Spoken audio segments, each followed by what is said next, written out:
So, have you ever wondered what it feels like to be a procrastinator? Or what goes through somebody's mind when he procrastinates? To answer this question, let's go back and rewind 2 weeks back into the past. I look at my schedule for the month, and this is what it is. The month starts off straight in the face, hitting me with an exam, thanks to 8 days straight. And a few days after that, I have to be at a graduation ceremony. I barely survived yesterday's exams, and I'm giving a TED talk today knowing that I have an exam to give right tomorrow, and I've barely studied about it. But you see, for procrastinators, it's more easier to, or you can say it's obvious to be in a situation where you're giving a TED talk and smiling it off while you have an exam to give the next very day. And the thing is over here that procrastination is not felt by me only.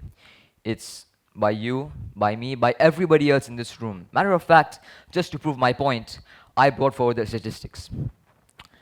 I did an analysis before coming back over here. I asked a sample of you 2 questions. Question number 1 was, what time did you arrive at this auditorium? Like, what time did you get over here, the instant you set foot over here? And the second question was, what time did you intend to arrive? So when you woke up from a morning and you said, I have a TEDx event to come through, I have to listen to the amazing speakers, what time do you intend to arrive? And as I did my calculations, calculating the average difference of those 2 periods, it came out to a whopping 105 minutes. Ladies and gentlemen, what can you do in 105 minutes? Let me tell you, you can read 10 out of the 18 chapters of Harry Potter and the Chamber of Secrets. You can finish the whole Toy Story movie, which is about 84 minutes long. You can watch tonight's World Cup match and have 15 minutes left. 105 minutes just in the period of deciding whether you should come to a TEDx event or not. And if that's not enough, let's go straight to the statistics and facts. Stats show that 20 to 25% of adults are actually chronic procrastinators. If that's not enough, then there's also another stat that shows 80 to 95% of college students, like me, myself, are procrastinators, and they actually tend to avoid their work just because of procrastination.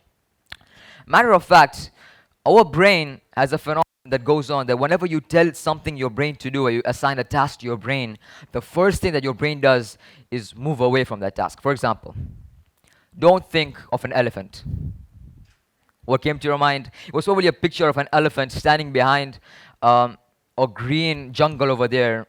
Just came to your mind, right? So this is the problem, that procrastination happens to every single one of us. Now, agreeing that procrastination happens to every single person, why does procrastination actually happen? Is there a built-in system? Like, why do we tend to procrastinate?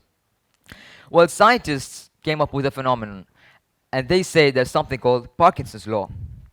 Now, bear with me. I know this graph sounds economically boring and stuff, but I'll explain it. Parkinson's law basically states that the time and the work you keep into yourself grows to fit the time that we give it. For example, if you have your house, it would genuinely take 2 to 3 days to clean that whole house. Brushing, sweeping to the floor, mopping here and there. If your parents come and tell you 2 hours, you have a guest coming, you probably start going crazy. You start looking at every detail to make your house look clean. And you go by washing, you start mopping, keeping perfume all over the place, just to make your house look neat for the guests to come. And surprisingly, a task that you take 2 days now is magically happening and taking 2 hours. This is basically Parkinson's law. And from a personal point of view, I have revolved around Parkinson's law throughout my entire life. When I had an exam coming up, just like I had the one the previous week before, the week before the exam, I would tell myself, Hassan, be serious. 1 week before you should start studying. But that would never happen. I would always start getting my dopamine effect the night, and those topics of 2 to 3 months in each semester would all go into one small light and would be unbearable. But somehow it works, because Parkinson's law basically says that the commitment that you have and the dedication you have when deadlines are closer is much higher than the commitment and dedication you have when deadlines are far away. So this basically shows the difference of urgency when there's low time left and there's no time left at all. Now, initial question we asked, what goes through a person's mind when he procrastinates? What's the POV of this procrastinator? Well, to answer this, there's many psychological elements that takes place. One of them being instant gratification. Instant gratification, an example. Yeah. If I had an exam the last week, yeah. I mean, I had the exam the last week. I gave myself two options. Number one is I should go to the brightly lit corner of my room with that gaming PC over there, open up my PlayStation and start scrolling, start going through the games and trying to figure out how to beat user 1, 2, 3, 4, 5, 6 Australia that I've barely met. And the second option is basically going through the dark corner of my room in that blank table, opening up my physics textbook, going through the formulas, F is equal to ma, v square minus u square over t, all that boring stuff, and figuring out the laws of gravity just because a scientist was under a tree and an apple fell on his head. Boring, right? What the brain does over here is instant gratification. And what I chose was obviously the task that requires playing games. This is because our brains tend to shift the perspective from what I'm supposed to do to what I enjoy doing. If I were to give you $50,000 right now and I'd ask you, what do you want to do with this 50,000? You probably say, go outside, buy the most expensive watch, the most expensive clothes, the most expensive shoes. But we don't tend to figure out how we can make this money grow. We never figure out keeping this money as a capital to start a business or keeping it in investments to make the money grow and over time we can benefit from it. What this does, instant gratification, it makes our brain tend to focus on the short-term effects and short-term goals that gives us that desire and pleasure. Now, when the procrastinator makes a decision from instant gratification and chooses that decision, and he says, in this case, when I had my test, I said, I'll study for this physics test later. When I say I'll study for this physics test later, there's something that is called Zeigarnik effect. Now, bear with me. Zeigarnik effect is basically something that your brain does to open a loop around your brain telling you that you have a task that is unfinished. In this case, when I had to study for my physics test, I told myself, you have to do the task tomorrow. My brain over there opened up a loop and a tab saying that from now on, I'll be in your brain until you complete that task. Your brain will once in every moment distract you, saying that you have this task to finish, go study for this test. And this will be there with reading, you're writing, you're busy watching phones and games, you're trying to concentrate on a task. And as you move forward and start making untimely decisions and keeping everything in the future, your brain will basically go in a very unsystematic and unorganized order. And if we keep going like this, we will solely rely on tasks with deadlines, like the ones of studying for a test. The deadline is the day of the test. For the ones cleaning your house, is the deadline when the guests come and arrive. And so if we go like this, we'll have an endless loop just carrying ourselves above our head and we just go where fate decides us to go. Now, what about those tasks without deadlines? Starting up your business, opening a company, pursuing your career. These tasks require ourselves to move forward and they don't have certain things like deadlines. We need to pursue ourselves to stand up and get to the point whereby we should be dedicated ourselves. And how can we grasp these goals and overcome these challenges? Let's look at a few boosters. First of all, it requires commitment and action. For those IGCSE chemistry students, I know it's a nightmare, but then bear with me. Something that we call activation energy. Activation energy is basically the minimum amount of force or energy required to kickstart a chemical reaction. And our brain works the same way. Think of a match. If I take a match and take the stick and drive it through the force over there, that initial friction, the initial spark that creates is enough to light the whole match on fire. Our brains work the same way.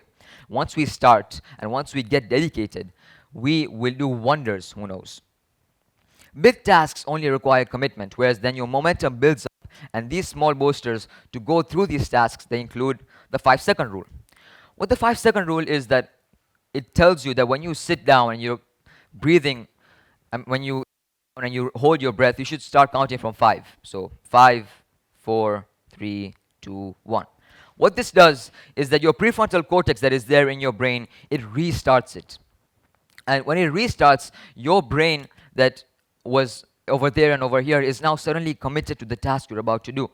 And once you start, the moment and pace catches up really quickly, meaning your commitment to finishing will be higher as well, and then you'll start realizing that, oh, these tasks that I did were actually more easier with this 5-second rule. That's number one. Number two is creating a schedule or creating a timetable.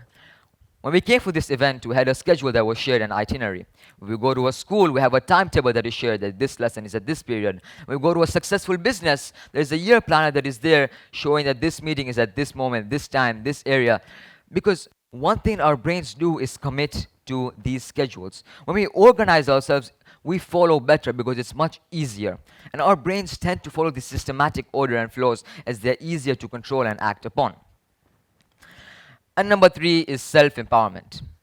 Self-empowerment, this is the most important step that we have to take because it takes you to build yourself. With 100 impossible tasks, it may seem stressful to do. With this small spark of self-empowerment, you can do wonders. And it's important for all of us to empower ourselves because Maria Robinson once said, nobody can go back and start a new beginning, but anyone can go start today and make a new ending. Personally, I have learned that your new self starts when you are ready, and it's time that we all take up action upon this. With these strategies, I leave you today with a food for thought. Think about something new, an assignment, a project, a dream that you've been telling yourself, I'll do this later. Procrastination isn't about being lazy. It's convincing that tomorrow will be easier than today. And if there's one thing that I learned from being a procrastinator, it's that you don't need motivation to start. You don't need the perfect plan. You don't need to feel ready. You need to let everything go and begin. Because the quote says, the journey of 1,000 steps begins with that first initial step. So, it takes one page, it begins with one question, with one idea, with one initial step. Because the moment you start, you stop being someone who's planning to do the work. You'll be someone who's doing it. So today when I leave you and your brain tells you, I'll do it later, remember, later is where procrastination lives. Progress happens now, this moment, this instant. Before we all leave, let's try and come together to agree on one thing. When your chance arrives, spend no time grabbing onto it. Because Abraham Lincoln once said, and I leave you with this, commitment is what transforms a promise into a reality. Thank you.